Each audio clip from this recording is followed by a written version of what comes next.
So, Mr. Dilip, what are some of the opportunities and challenges that the wealth management industry in India faces? There are opportunities and there are big challenges as well. The challenges are with a population of 120 crore in this country, we hardly have 4 crore investors today.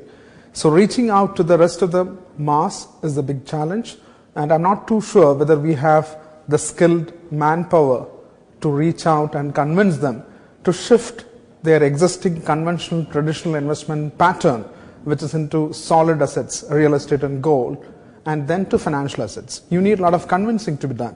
So the challenge is to have qualified, skilled people who are capable of convincing the common man to bring his assets into financial assets. Given how high inflation is in India, will it be a challenge to get investors who diversify their portfolios?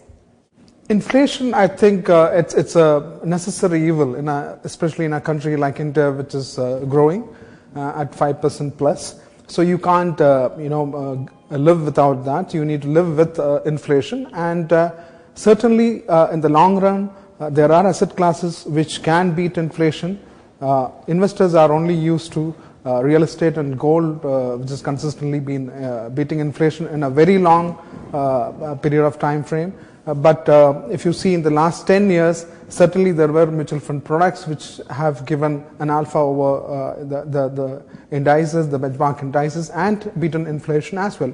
So you need to convince them about the alternative investment options available, which can even take the inflation, the demon head on. And what are some of the challenges from a regulatory perspective, good or bad? Indian financial, as we mentioned, Indian financial industry is evolving.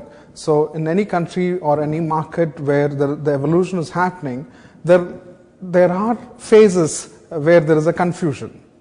But I believe that many times the intent is good, the intentions are good, but if it is not delivered in the right manner at the right time, the result may not be as good as what you were expecting and anticipating. What I mean to say is that the regulator need to take some active role in identifying quality investment advisors who may not have the deep pocket to tell the world that, look, I have a quality advice.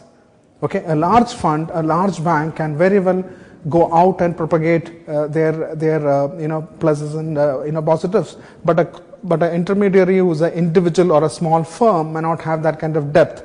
And India is a country which is so huge, it is impossible to reach out to every corner unless you have that kind of deep pocket. So there should be some kind of certification and kind of some kind of awarding process where if you can qualify certain set of advisors based on the process which they have been implementing, and then take them forward. Say that, tell the investors that we have this year, we have awarded 1, 2, 3, 4 guys based on the process which they have been implementing. So that gets a moral booster for the quality player. The investor knows that where they should go and what kind of quality they need to look at. So I think going forward we'll see a lot of refinement in the process.